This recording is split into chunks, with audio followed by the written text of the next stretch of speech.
Hi, this is Marsha. And this is Kelly. We are the 2U's of 2U's Fiber Adventures. Thanks for stopping by. You'll hear about knitting, spinning, dyeing, crocheting, and just about anything else we can think of as a way to play with string. We blog and post show notes at 2usfiberadventures.com. And we invite you to join our 2U's Fiber Adventures group on Ravelry. I'm 100 Projects. And I am Better in Motion. We're both on Instagram and Ravelry, and we look forward to meeting you there. Enjoy the episode.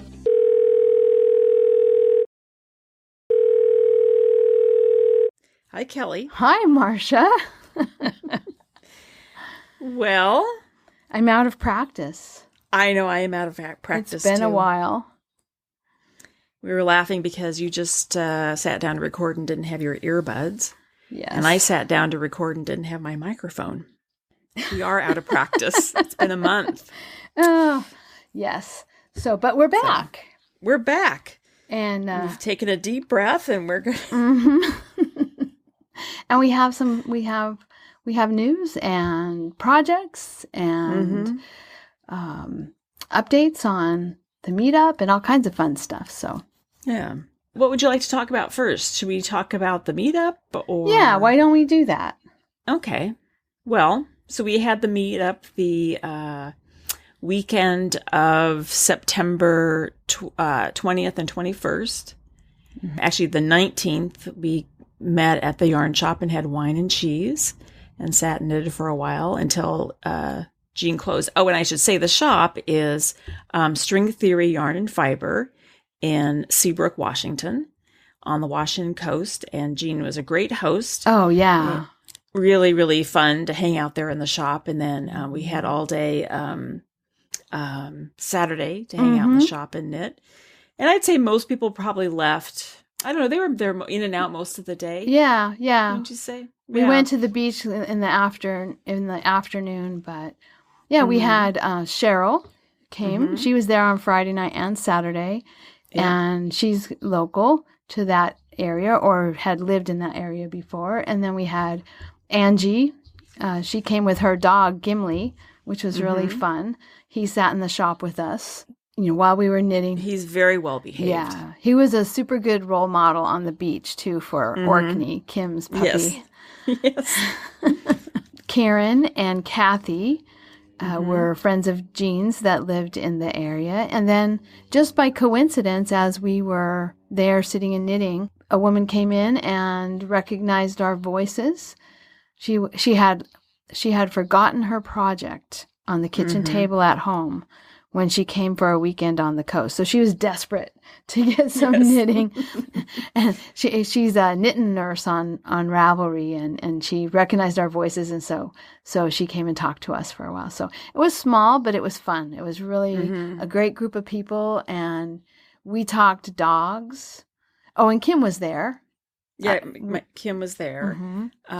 So we did a lot of talking about dogs because Kim has a new puppy. And then I think everybody there had dogs.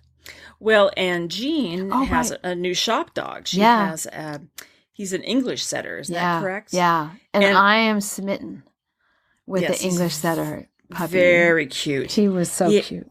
Oh, and he's going to be a big boy. He's going to be tall and long and thin, I think. Kind of. And they're kind of, English setters are not as much as Irish setters, but they're super narrow. I mean, like labs are thick, well-sprung ribs, as Robert says. And the setters are more narrow in their build. But anyway, he was so cute, and his little fuzzy topped head. And his little flabby lips. He's got those lips that are sort of droopy. He's got and soft. Oh my gosh, floppy. So cute. Yeah. No, he was darling. And then Orkney. So it was all dogs all the time. I mean, this was the true, how you talk about intersections, of knitters and people who have chickens. Right. Knitters and people who love to garden, knitters and whatever. Well, this was definitely the intersection of knitters and dog people because everyone everyone there didn't have a dog with them, but everyone there had a dog, and we talked a lot about dogs. It was not a requirement that, No. that you had to have a dog to attend the meetup, but it seemed like it just naturally happened that way. Yeah. And I think Seabrook is such a dog-friendly place. It's almost a requirement to have a dog to be in Seabrook. Yes. Yeah. Not quite, but it did seem like just about every other family or person on the street had a dog with them, and all of the shops except the food and the bookstore allow dogs in the shops, and so there were just dogs everywhere. Yeah. Everywhere we went in Seabrook, there were dogs. So it's a good. It sounds like it's a really good resort place to go on vacation if you take your dogs with you. You know, if you like to take your dogs with you and you like the beach, and so. And it was nice, too, that speaking of the shops, a lot of the other shops in Seabrook participated in the meetup. That was so nice. Yeah. We had goodie bags, and there's the pet store. The Salty Dog gave a coupon. The candy shop. Oh, that Sweet candy Life. was excellent. Oh, yeah. That was very good. They gave us a bunch of candy. There's a home store, and I'm sitting here right now drawing a blank on it. It's The Seaworthy Home. Seaworthy. Yes, thank you very much. Seaworthy. You know how I know the name of it, but now suddenly I'm recording and I can't remember. Anyway, Seaworthy Homes. They were very nice. Gave us this really nice candle. And I bought a great bracelet there. Yeah. A sea glass bead bracelet with a kind of a textured gold bead in the middle of all the green, kind of blue, green, and gold. It kind of reminds me, the colors remind me of those glass floats that you can get from the beach. Yeah. I have no idea if the glass beads are really made out of sea glass, but it's that, roughened glass. Anyway, I've worn the bracelet a few times. It's nice and chunky and heavy, and I really like it. So, but she gave us candles in the goodie bag. So, so yeah, it was a great little meetup. I think we should do more. Yeah. In fact, we've had a request to do a meetup in Denver. Oh. Okay. We'll let people know if we do that. Yeah. In plenty of time. Yeah. Yeah. For a trip like that, it'd be better to be sometime in the summer for me, or unless I was retired or something. Yeah. But you'll be 96 when that happens. Right. So, but Janice and I were talking about that as we drove home from the dye workshop, that Denver has a great, it's called Fancy Tiger. It's a craft store.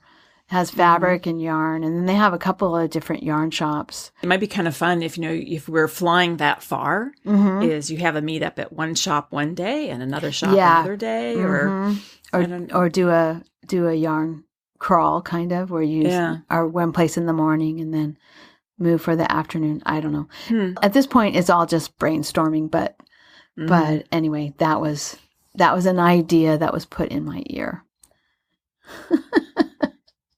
Yeah, well, we'll start thinking of places to go. Denver would be fine. I've never been. I've been to the airport, but I've never been actually in Denver. So, and I haven't either. The good thing about something like Denver is it is easy to get to. Well, if you were flying, I'm not saying that people would specifically fly to meet us. Well, maybe they would. Who knows? Who knows? But Seabrook was a little off the beaten path. It's a little off the beaten path. Yes, it is. So it would be fun to have a meetup that was, more centrally located for folks. So anyway, that's just a thought for the future. It was a fun meetup. It was a great way to start. Well, and I was going to say, I'm just thinking of this now. If listeners have an idea where we should have a meetup, let us know. Oh yeah. If there's a great yarn shop that we don't know about that, sort of, I don't know, where we wouldn't, figure out how to do it. So sounds fun. But the other thing I wanted to mention too, Kelly, is on the way down to Seabrook, we stopped at Olympic Yarn and Fiber Mill. Oh yeah, that was so cool. So Lynn Lipski is the owner. Very interesting woman. She's actually, her background, she has a PhD in chemistry. She's a chemist is what her background was. But she's been involved also with fiber and, she said from every aspect. She's a knitter. She also used to write a lot of patterns. She also does a lot about retail. She a lot about business. has alpacas. So she opened up her mill, and she's in Montesano right now. Currently, she's in Montesano, Washington. And I had emailed her. Well, let me just back up and say I found her yarn. The Lino. The Lino yarn, right? Lina. Okay. Lina yarn. Yeah. Because she said Lina is Lynn in Italian. And I had bought her yarn, 2 skeins of her yarn at String Theory Yarns in Seabrook a number of years ago, 2 years ago, I think. Anyway. So I looked up the yarn and discovered that she actually has this mill in Montesano. So before we went down, I emailed her to see if we could go and have a tour. And so we went and met her, had a tour of the mill. Fascinating woman, so knowledgeable. And so generous with her time. Oh my gosh. Well, yes. And because it got to be, we got there maybe 12 or so. I don't know what time we got there. And she said, well, would you like to go? Because she is expanding and she's ordered a larger machine from Italy. It's going to be arriving, I think, around December, I think she said. And so there's not enough space in where the mill is attached to her home right now, and there's not enough space. So she's actually bought a building in Cosmopolis, which is another town in the area. And she's actually bought the old courthouse. So there's other retailers in there that she's leasing out space to other retailers, but the back of the building is where she's going to put the mill. And so she said, well, do you want to go down and see the mill? And we're like, well, okay. Sure. So we go and we like, okay, that's because we have to drive to Cosmopolis, which I don't know how far it was. And at this point, there's nothing in there. I mean, it's just the empty back of the building where she was right. There's and the coffee shop is being renovated because there was a coffee shop. There's always been a coffee shop, deli in there, but it's being renovated. And then there's a small dress shop too in there. So yes, we say, we're going to go. So we go headed off to the mill. She's in her car leading the way and we're in back. And then she stops her car and walks back to our car. She said, well, are you hungry? Should we get lunch first? So we went into Montesano proper and had lunch and had a great conversation with her. And then she took us then on into Cosmopolis to see the mill. Anyway, I have to say she's very, very inspirational. Yes. Her passion to revitalize Cosmopolis and bring industry to the area. Her passion for everything local. You know, she's using local fiber, local labor, local printers, local, as much as she can. She uses local everything for her operation. Local designers for her logo and all of that. Yeah, very, very clear on her business, like her business model or her business ethics. And her vision for her business. And she's one of those people that's so inspirational that you sort of feel like, maybe I will sell my house and move to Cosmopolis and become an artist. And rent a space in her building. Yeah, no, I kind of feel like I'm missing out on opportunities to learn how to mill fiber and spin yarn on big machines and like, oh darn it. I wish I had. I feel like as a younger person. Well, I was going to say, I feel like I'm missing out on all the fun and excitement by staying in Seattle because, like, it's all happening in Cosmopolis. So, Anyway, that was really exciting. Fun.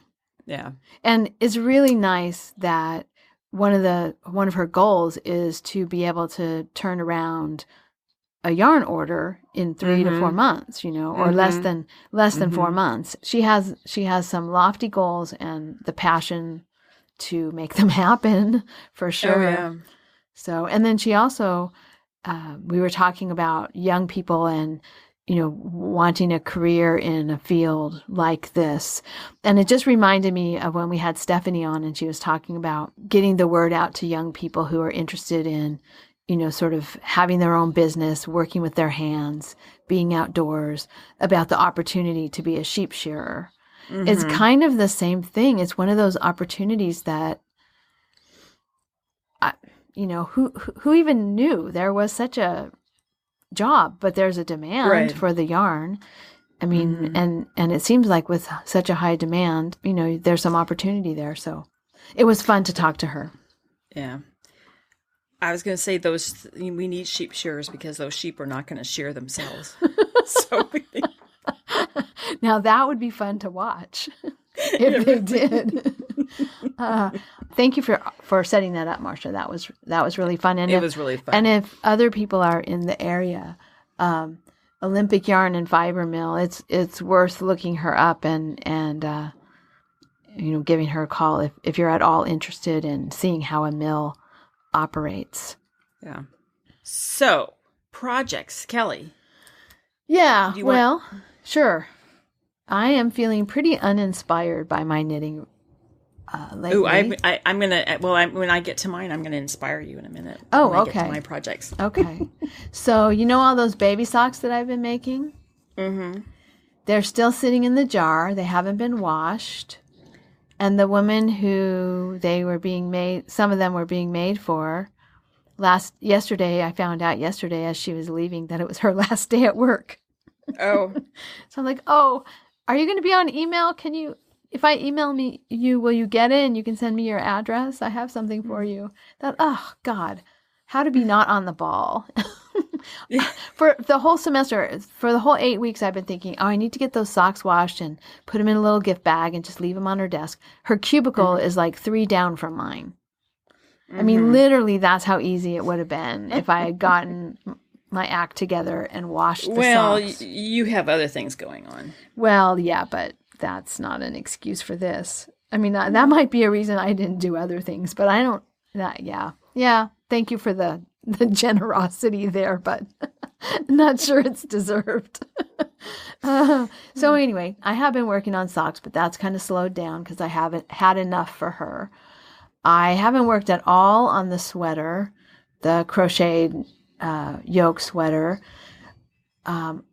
I started the mystery knit along for Oh Gnome You Didn't, and got stalled on that at the point where you have to put the stuffing in, and then I was going to the meetup and I didn't want to take stuffing with me with my knitting on the plane, and I kind of wanted to put beans in the bottom or rice so they'd be a little bit heavier, or pellets, something, and I just haven't gotten around to it. So I'm stalled at like clue 4 or whatever, where you're supposed to sew up the bottom.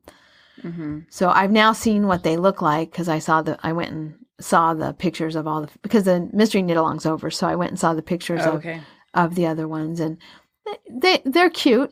It's cute. I'm not a big, I'm not going to start making hundreds of gnomes for my mom's Christmas theme. I wasn't that inspired.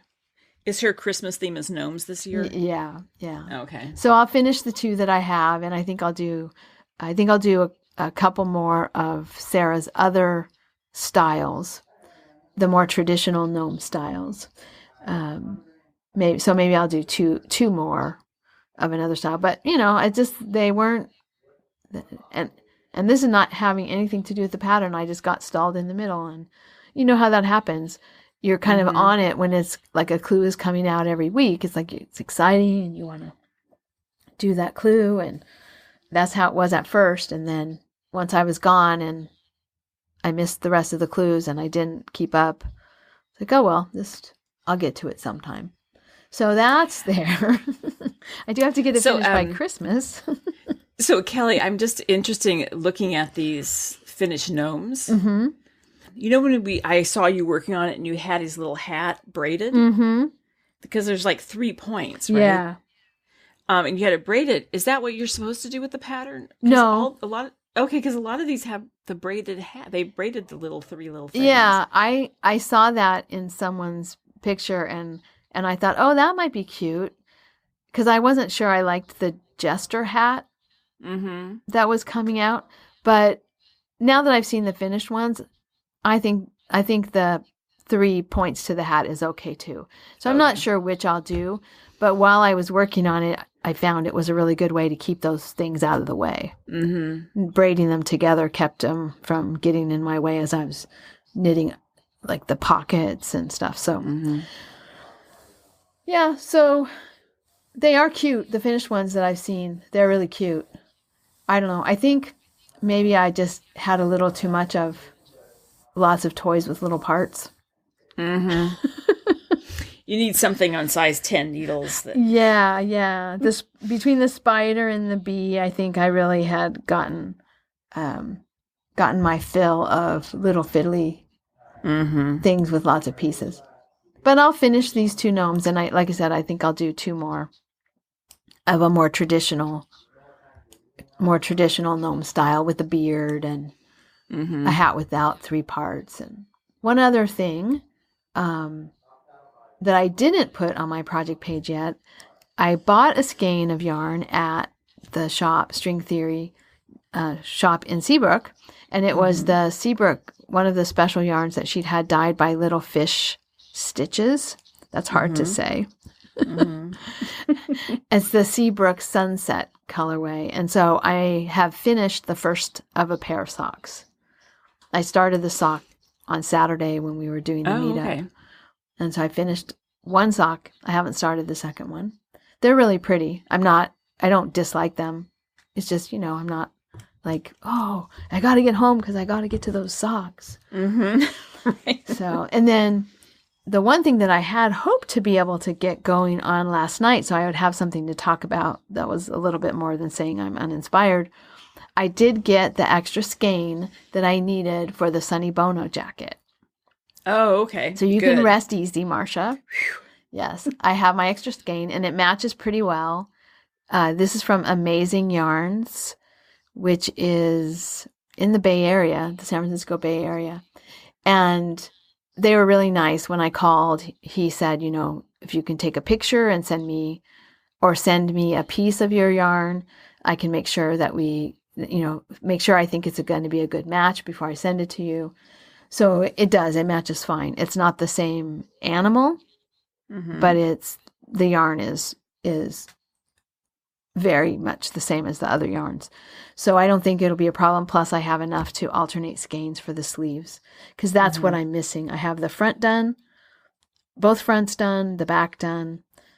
I think I even sewed it together. I'm looking at my project page. I didn't remember doing this, but I think I might even have sewn it together.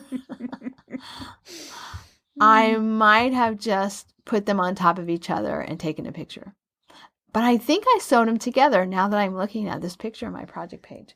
So really all I have to do is pick up stitches and knit each sleeve. Well, and that would be not your fiddly stuff, because it's big needles, 19s, yeah. Yeah, there you go, Kelly. Yeah. Again, if I had gotten home last night and gone on the ball, I could have been done.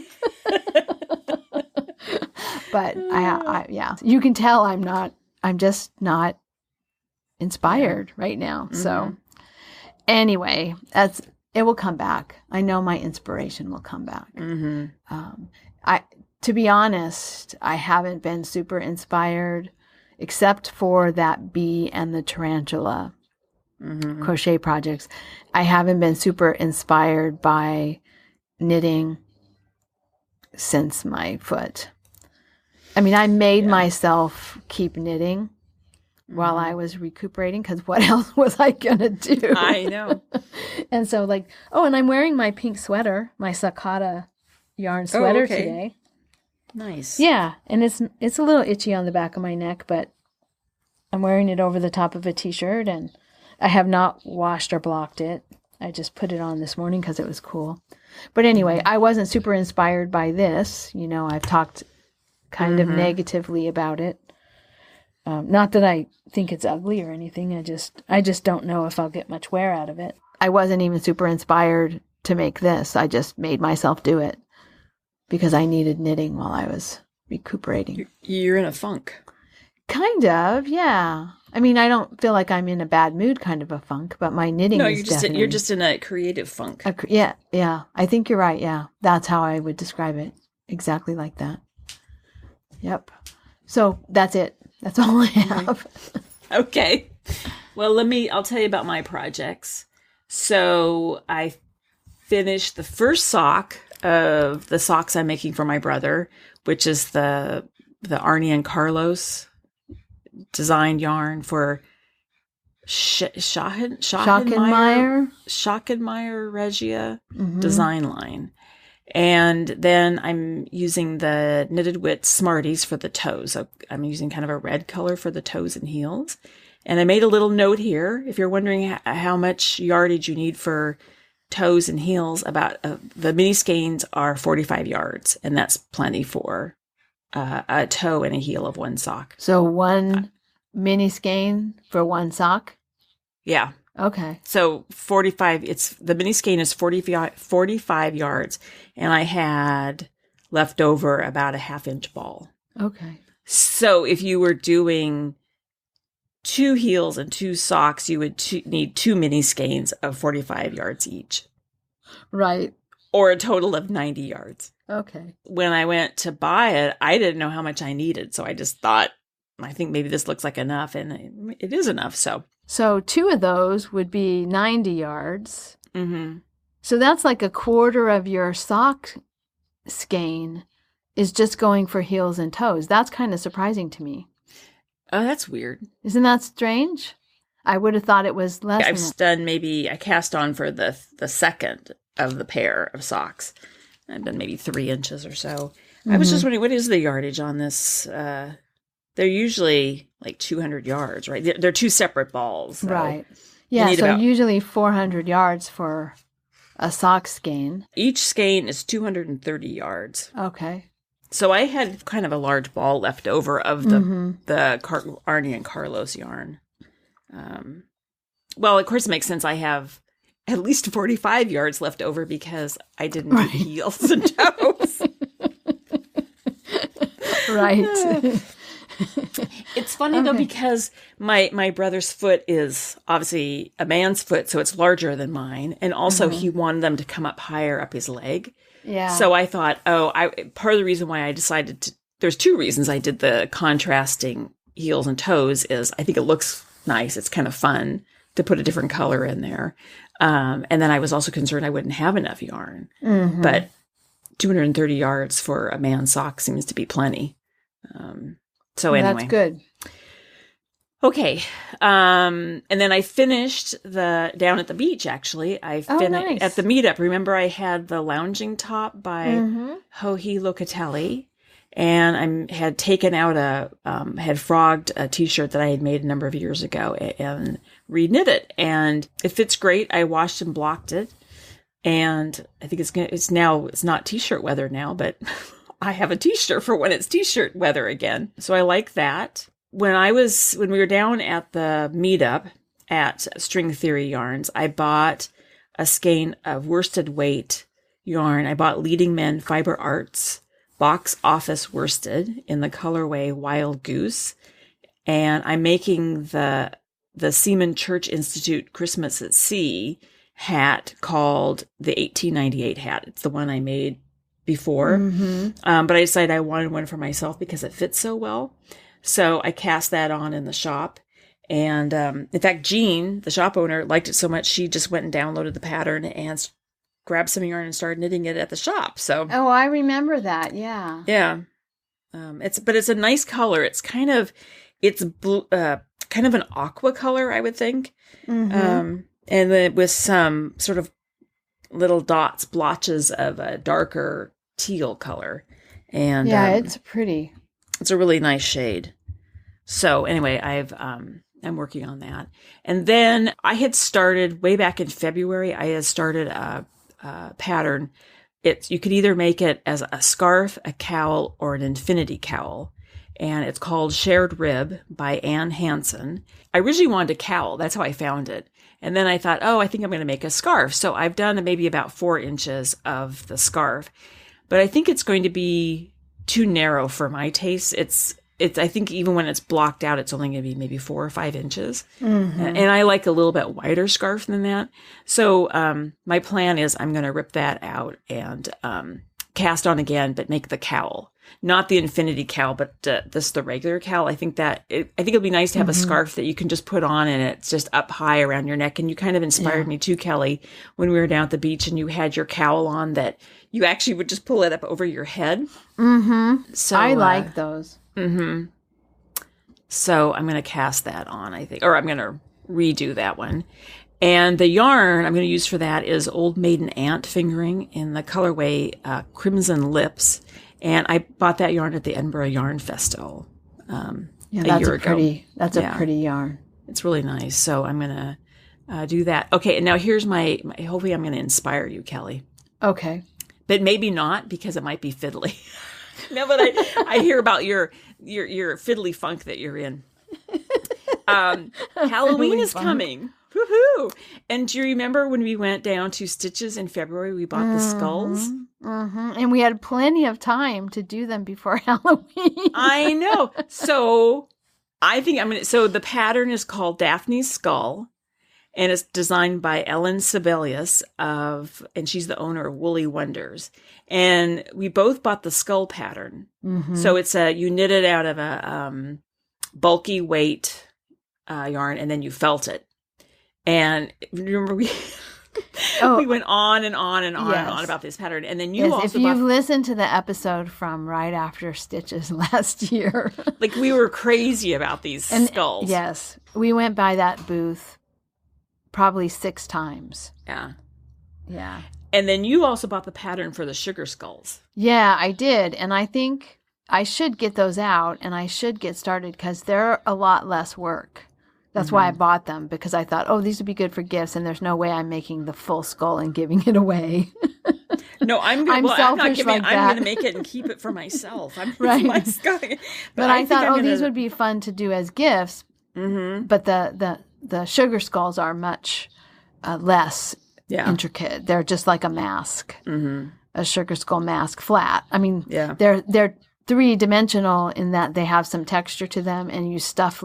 Parts of them are stuffed so that like cheekbones stick out and stuff, but it doesn't have the back of the skull. It's just like a mask. So I don't know. Are you inspired by that? Yeah, I kind of am. Okay. Yeah. It is more sort of fiddly stuff because I pulled out the pattern. A bunch of pieces that you have to like mark them with strings so that you know which one attaches to which. Mm-hmm. But they do. I mean, I just looking at the photograph on the pattern, I get the same feeling I had when I walked by the booth at Stitches, which is like, oh my gosh, those are they just make me laugh. The teeth on these things are so funny.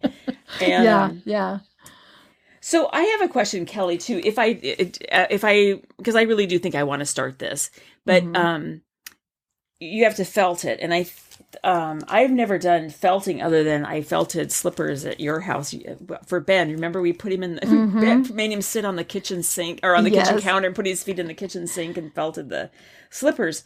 So you're supposed to put this in the washing machine, but I don't have a top load washing machine. I have a front load, and when it locks and you can't open it up when it goes through the cycle. So am I going to have to go felt this at the laundromat? Or can I felt it by hand? You could probably felt it by hand, like not the way we did the slippers, but by pretending you're a washing machine. Okay. Like just put it in the sink and just like knead it and knead it and knead it and knead it in the soapy water. Is it bad form to go to a laundromat and felt something? It can't hurt the machine. No. I back in the days when those felted purses were all the rage. We were on, this was back in 2004, and we were on that looping trip that went through Idaho and then across Washington. And it was at Christmas time, and I had these as Christmas gifts. And so I finished a bunch of them and felted them at the laundromat in Walla Walla. And it worked fine, but it left a lot because I was using singles yarn, and it was mohair. It was like the brown sheep yarn that has. Well, and this is what she says, to use brown. I don't have it. It's her yarn from her sheep, but it does say use brown sheep. Brown Sheep Company bulky. Yeah, so the Brown Sheep Company yarn had a lot of fuzz that came off. And so I was surreptitiously cleaning fuzz out of that machine for a while. But I made a whole, 3 purses. So I'll have one skull. You'll have one skull, yeah. So it'd probably work fine. Okay. Because I might do that. Yeah. I mean, it would be less work than doing it in your sink. Okay. So, but you have more control if you did it in your sink. But you wouldn't just lay it flat and rub it. Right. Like we did with the slippers. When we started the slippers, it would be more like you're doing your hand washing. Not your hand washing of wools, but your hand washing of... Just agitate. Mm-hmm. Okay. I'll think about it. Well, you'll probably have to do it for a long time. I guess I should make it first. Good plan. Yeah. Don't let the felting process stop you from actually starting the knitting, because you can deal with that later. Yeah. I'll send it to you and you can felt it for me. Oh, you could. And I can send it back. Before Halloween. Oh my gosh. Yeah. Anyway. Okay. How did we let so much time go by? We had them such in advance of Halloween. Oh well. Life, man. Life got in the way, right? And we made you had to make all those baby socks and yeah. Well, and the other thing that happened is my pattern got tucked away in the bag that I brought home from Stitches, and then that bag got buried behind a bunch of stuff when we had to move things from upstairs downstairs. And then I broke my foot. Yeah. So, and didn't go looking for anything. Yes. So, I mean, I guess I understand it, but still, it's like, seriously, it was February. You had months to get this done. Yeah. And now I'm like, oh, shoot, I don't think I can finish it in time for Halloween. Oh, well, next year. Or maybe this year. Oh. Actually, that skull will be fun any time of year. I'll bring it to my office and put it on my desk. This is what happens when you don't turn in your homework. Here lies a student who didn't turn in their homework. So, Marsha, we just ended the 3rd quarter. It's already October. As we were just saying, how did that happen, that we went from February to October and didn't make our skulls? But because it's the end of the 3rd quarter, we have a Patreon drawing for our Patreon members, for our patrons. And before we do the drawing, I just want to say, first of all, thank you so much to all of our patrons. We have Amy and Angela and Barbara and Karen and Catherine and Charlene and Debbie, Elena, Erica, another Erica, Greta, Janet, Jen. I feel sort of like Romper Room. Yeah, right. Can you just picture me? I'm looking in my mirror and I see Joyce and Joy Lane and Lori and Mary and Pat and Clyde and Rachel and another Rachel and Vicky. So thank you to all of you who have been our patrons for, some of them for over a year now, have been our patrons. And the way you become a patron is you go to patreon.com/2Us. So Patreon, patreon.com/TWOEWES, 2Us. And that's our Patreon page. And we have different tiers that if you would like to support our show and help us pay for hosting fees and shipping for prizes and purchasing of prizes, that kind of thing, that's what we use the funding for that comes through Patreon. And we have several different tiers. We have a $3 a month tier. We have a $5 a month tier. We have a $10 a month tier, and we have a $20 a month tier. You might not want to have a monthly recurring fee, which is the way Patreon works. So you can just join for 1 month and then stop.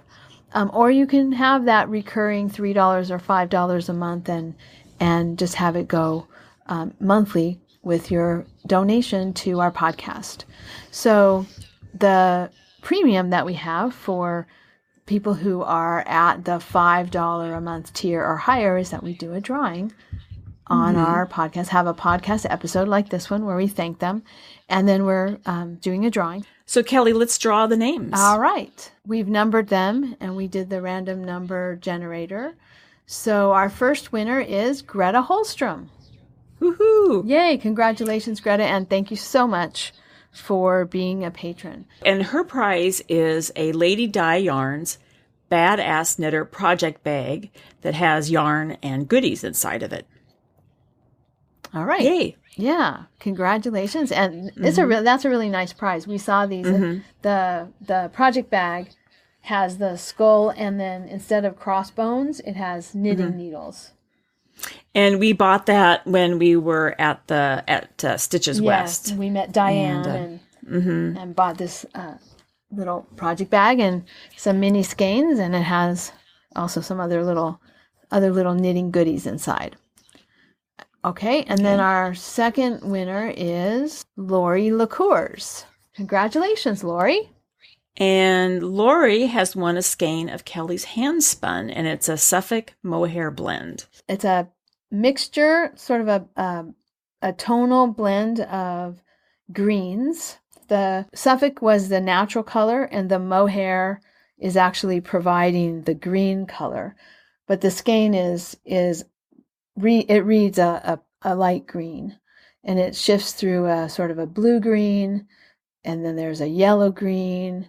There's a little bit of gray, kind of purpley gray in it, but it's a mostly green skein of yarn, and it's about 4 ounces, and it's about fingering weight.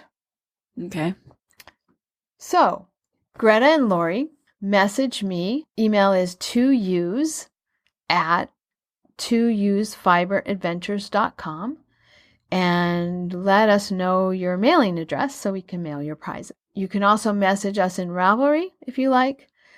You can also message us right through Patreon. Congratulations, and we really appreciate all of you patrons making all of the things that we do possible. Mailing the prizes, our hosting fees are paid, all of that, and it's just really nice. And there are lots of ways to support the podcast, so I know that it's not right for everyone to support us through Patreon. Some of you support us by recommending us to others. Some of you support us by being an active part of the Ravelry community. People have supported us in other forms of donation or by buying yarn from the shop. So there are lots of ways to do that, but I did want to make sure that I let people know how to support us through Patreon if that was what they're interested in doing. Yeah. What else do we have? Oh, Kelly, I wanted to ask the winter weave along. Oh, yes. So we're going to do that again this year. Maybe I don't need to get inspired to knit. Maybe I just let my knitting fall by the wayside. Well, not totally fall by the wayside, but and focus on, maybe that's the way to get out of my knitting funk, is I focus on some other aspect of fiber adventures. But yeah, the winter weave along, it starts October 15th and it goes through March 15th. So that's 5 months, and that's plenty of time to get some weaving projects going. Whether you do something that is a cardboard loom or a sort of not a big loom project, or whether you have a floor loom and you're going to make a blanket, join us for the weave along.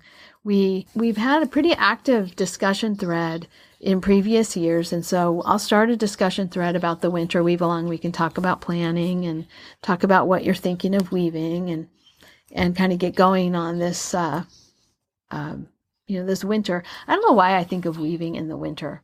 Maybe because you have to sit you have to sit at your loom. You can't take it outside. Yeah. I mean, I have one of my looms is out in the garage, but still, it's not like you can go sit in a lounge chair in the sun. I have a project idea for you for the winter weave along. Oh, yeah? What? That Gotland blanket. Oh, yeah. You're right. No pressure. No pressure. Just do what you want to do. If it happens to be the Gotland blanket, great, but no pressure. And just so people know, the Gotland blanket is yarn that Marsha bought at the Edinburgh Yarn Fest, right? Mm-hmm. Yeah. And it's all these different beautiful colors of Gotland. And she was originally planning to make a sweater, but she decided she'd like a blanket instead. So she sent the yarn home with me so I could make it into a blanket at some point. So yeah, maybe that's what I'll work on. Weaving doesn't really take that long. Well, that's not totally true. It's the setting. Well, what I learned is from you when we did you came up in January and we did I think 2 days we did the weaving project. Mm-hmm. It's the setting up is the slow part. And even the planning. Mm-hmm. I mean, like figuring out, okay, how big it's not like I don't typically weave from a pattern, first of all, like a knitting pattern. I don't typically get a pattern that says buy this much yarn and, do this. It turns out this big. It's more like, okay, I know what I'm going to weave. I know what I want to weave. Now I have to figure out how big I want it. And then I have to figure out how much yarn I need, and do all those calculations. And that can take, not that the calculations take a long time, but kind of playing with the idea of how you want it. The designing, I guess, it's more like it's not like designing a sweater pattern or something, but kind of the mental designing of the project takes a while. And there's a lot of math involved too, like getting all of the. Mm-hmm. It seemed like to me, but there is, and I have a worksheet that I have published in the Ravelry. Actually, I should tell people about this. It's a good thing to talk about for new listeners who haven't ever done the Winter Weave Along. If you go to our Ravelry forum, there is a page. So if you go to the 2 Use Fiber Adventures Ravelry forum or Ravelry group, at the top, there are tabs that say, I'm on the computer. I'm not sure how it looks on a mobile device, but on the computer at the top of our group page are all these tabs. And one of the tabs is called Pages. And we have 2 pages. And one of the pages is recipes. And there's only one, Marsha's spicy red lentil soup. Oh, yes. That came from a recommendation. We'll have to get back to our recommendations, Marsha, on the future episode. And then the other page is the Winter Weave Along lessons. And if you click on that, there are some handouts. So we started the Winter Weave Along in 2017-18. Mm-hmm. And so there were 3 handouts from that year. And then last year, I put up some more a handout that's the project planner. What's the math that you have to do? And then a set chart resource that I didn't create this. I found it somewhere and I made it available on the page. So you have a whole page on our group, a whole tab on our group page that has handouts for the Winter Weave Along. And I'll add to the handouts this year too. I'm not sure what I'll add in there, but because I didn't put in as much as I wanted to last year. Yeah. Life. Yeah. So. Well, and as you were talking, I'm looking at the link I'm looking at the Winter Weave Along, the lesson 2, live weaving with Marsha. Oh. There's an audio file. Oh, yeah. But then there's all the pictures of our setup. Oh, we right. set it up with the chair and the pot holding the chair and yeah. Yeah, so you don't have to have every little bit of weaving equipment. There's a lot that you can make do with. If you have a table loom and you don't have a warping board there's a lot of things you can do, sort of workarounds. Mm-hmm. Yeah. So, all right. Well, I'm excited about the weave along. It's always fun to see what people are weaving and kind of to get some ideas for some projects. I would like to make a set of napkins for our dining room at some point this year. And then a blanket might be good. I haven't done a blanket in a while. Yeah, I'm not super picky. I'm pretty easy. Wait a minute, you're laughing, Kelly. I'm just laughing because it's your blanket. It's your blanket that you're thinking of, and I'm just thinking of a blanket in general. But yes, your blanket would be more fun than some of the ones I haven't. I keep bringing it up, so yes, yeah. No, anyway. That would be fun because that yarn actually, I have a lot of spirit yarn, weaving spirit yarn. That yarn of yours is more beautiful than any of the spirit yarn I have. Well, it is gorgeous, gorgeous yarn, and it really needs to be a blanket and not a sweater. It's not calling out to be a sweater, but it's calling out to be a blanket. And you can make some beautiful plaids with those kind of subtle. I mean, the colors are overdyed gray, so the palette is really subtle, and I just love that. And I love plaid. The way plaids look in those really subtle colors. So. All right. Well, now I've got something. Now I've got two things that you're trying to inspire me with, Marsha. All right, everyone. So if you have any desire to do some weaving, there's also a little lesson on how to make a cardboard loom. And you can weave without having to buy any equipment. So you can join us in the Winter Weave Along. Yeah. Okay. All right. I think that's everything, Kelly. Yeah, I do too. All right. So we've had a little bit of a break. It's been a while since we recorded, hence our confusion as we were getting set up earlier. But we'll be back in 2 weeks. Yep. Okay, Marsha. All right, in 2 weeks. Bye. Thank you so much for listening. To subscribe to the podcast, visit 2usfiberadventures.com. Join us on our adventures on Ravelry and Instagram. I am Better in Motion, and Kelly is 100 Projects. Until next time, we're the 2 U's doing our part for World Fleece.